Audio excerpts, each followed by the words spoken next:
This copyrighted telecast may not be reproduced, retransmitted, or used in any form without the authorized written consent of NASCAR Broadcasting. NASCAR would like to thank all of our loyal fans for your continued support, and we hope you enjoyed today's broadcast. To win the race yesterday. Oh, touch. Boy, Jeff Gordon. And around. He's going to the wall. I think that was Jeff Gordon. Here we go. 8, 9, 10 cars, Bob. Man, you hate to see this early in the race. I believe Jeff Gordon was the first car sent up and into the wall. Somebody hit Jeff, and that got started it. Look at that. Looks like a junkyard. All right, boys. Let's go to the garage, see if we can get it fixed. It's because it is. Oh, Boyer. Clint Boyer all torn up. Scott Riggs is in it. Jamie McMurray, Kevin Harvick, Mark Martin, Jeff Gordon, and more. Inside. Now here's Gordon. Here's Matt Kenseth. Watch the two of them and see if there's a puff of smoke. Looks like Jeff has got cars on the inside of him, on the outside of him. Oh, and Kenseth just looks like he was leaving a little room on the bottom and moved up a tad and got into Jeff. Casey. Oh, I think Allmendinger. Listen, when the field went by, there were only about half. It's only about half a field left. Brad Keselowski drives for Dale Earnhardt Jr. in the Nationwide Series. We feel like somewhere in the future. Trouble, guys, in the tri-oval. Michael Waltrip. Michael cut down in front of somebody. I think he's going to save it, brother, save it. He did. All right. Did save it. Wow, what a save. What a save. Hold on, watch out now, watch out. Caution's out. Slow down, don't tear your fenders off. That was unbelievable. He cut down in front of somebody back here. Most awesome piece of driving right there. Woo. Nice save, Michael. He thought he had let's see who it was. He thought he had cleared. He's going to cut down here in front of somebody. Marcos Ambrose, his teammate. Goodness gracious, his teammate. That old big blue wall was coming up in a hurry, though, wasn't it? But see how he backed off. He's sliding. He's headed for the wall. He backs off the brakes.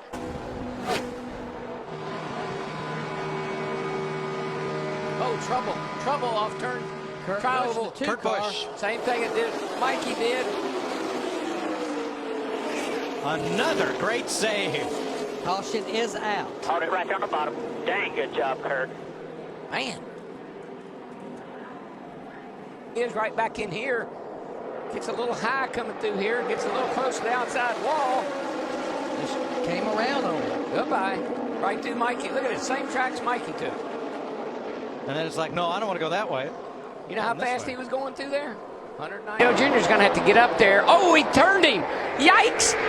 Truex Yikes. on the bottom. Truex can't save it. Oh, no. Pushes around. He tried. He just couldn't hang on to it. It's us.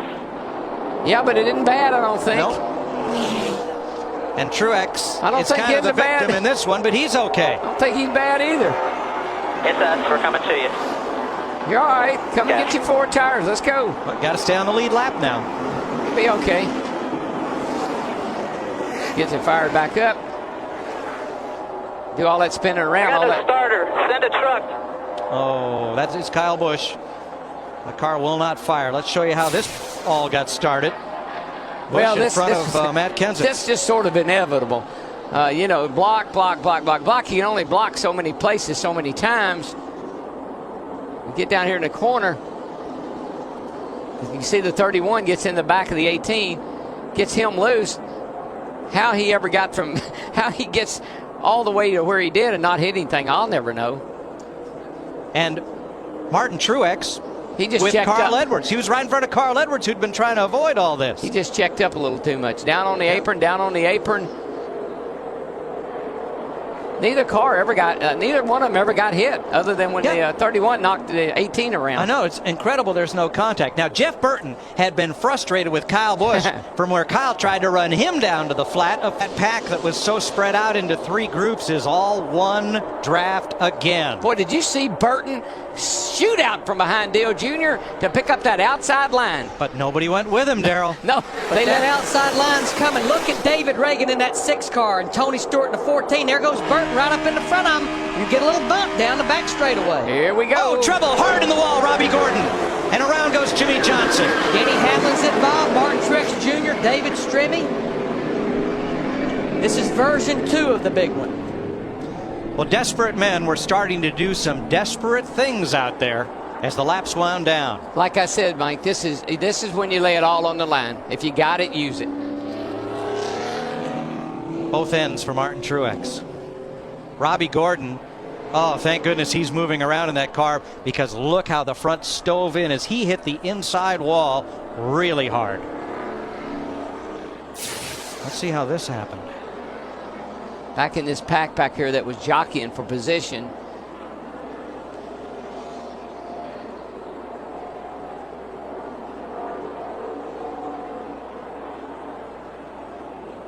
Everybody starts trying to figure out which line they want to go low, want to go high. Oh, Montoya. Something that Montoya got turned. Yeah, he got turned. And looked like Montoya was wanting to move around, and when he did, he just got clipped. There's Mayfield's car in flames, the 41.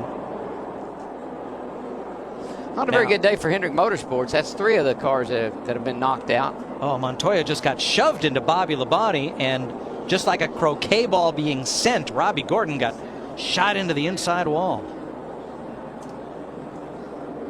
Boy, Jeremy Mayfield going there in the 41 car, he's got a lot of fire coming out of that automobile. Ryan Newman trying to score the first win for what is Stewart-Haas Racing. Dale Jr. trying to win 4 in a row for Rick Hendrick with 4 different drivers. Kurt Busch trying to get back to victory lane. Not sure what Tony Stewart just did. Tony's car, Mike. Tony's not going. Something's wrong with his car. Yeah. He's off the pace. Not getting up to speed at all. No. And you see what Dale Jr. was talking about. He's laying the wood he's laying a bumper to that 39 car, trying to get him away from the rest of the pack. But tell you what, that 31 and that 6 and maybe that 20 car, I think they may have a little something for that front 203. No real big runs yet. No real big runs. You're clear. 3 laps to go when they come back. Newman trying to hold the bottom.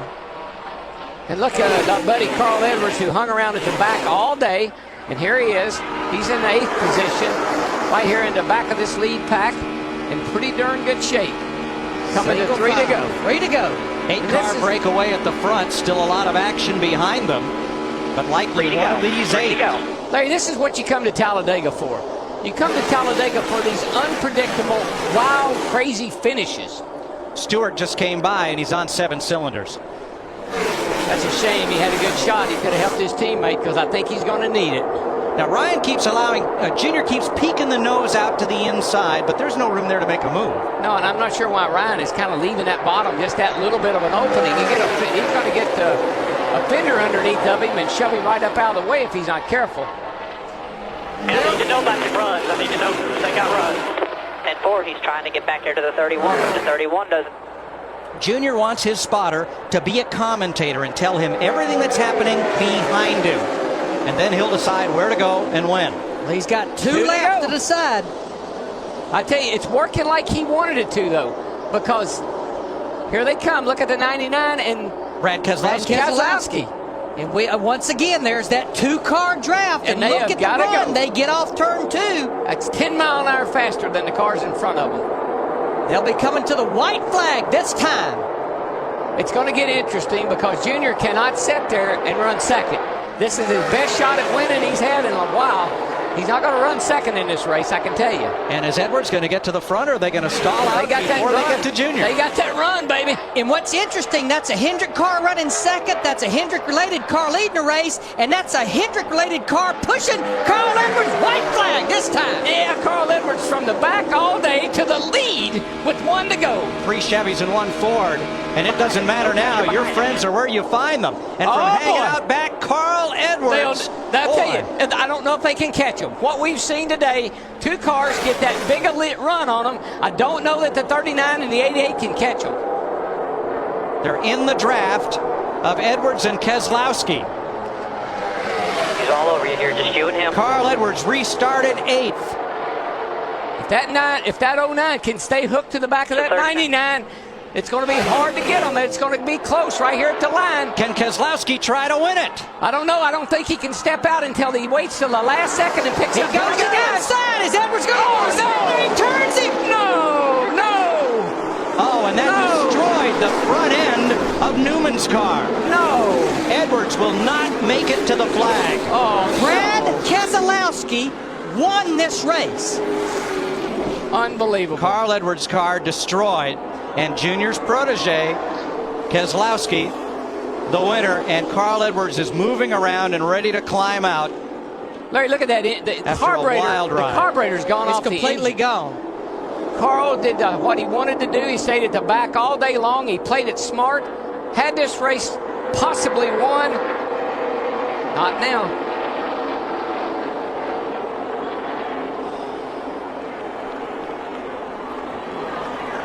Not sure where Carl's going. Maybe he thinks if he runs across the start-finish line, that'll count. That's what he's doing. That's what he's doing. He's like a you know how he is. He's an athlete, a marathon runner. I want to finish the race. And he did, yes, to he a did. standing ovation from the crowd. Shades of Ricky Bobby. A whole Hendrick package. Let's take a look, Mike. Carl Edwards, he opened it up just a little bit. Yeah, I'm not sure. I think this is a hard lick right into the fence. I mean, that car, that looked like Bobby Allison did here in 1987. The catch fence did its job, and the car did its job. Thank goodness we have the new, stronger, much stronger, safer catch fences. And Newman took a hard hit from Edwards as well. Look at just a car with the room left on the bottom. And what happened here is the 09 looked to the outside. Carl went up a little bit to block him, and 09 went right back to the bottom and clipped him. You know, the move looked a lot like the one that Brian Vickers put on Jimmy Johnson when Vickers won. Wow. But what a hit. Wow. That is 1987 all over again. Oh, my gosh. And did you see that? I believe it was Biffle that almost T-boned the 99. But watch. The 09's going to look to the outside where he already has. Carl went up to block him a little bit. Now he's going to come down to try to block him again. And you get one shot at it, but you don't get two. Watch this. What a lick. Oh my gosh. Unbelievable. You know, and looking very carefully at the catch fencing that held, and I did not see any debris go into the grandstand. And that certainly is unbelievable. It's very gratifying to see. Well, I knew it was going to be wild. I didn't know it was. This copyrighted telecast may not be reproduced, retransmitted, or used in any form without the authorized written consent of NASCAR Broadcasting. NASCAR would like to thank all of our loyal fans for your continued support, and we hope you enjoyed today's broadcast. This has been a presentation of Fox Sports.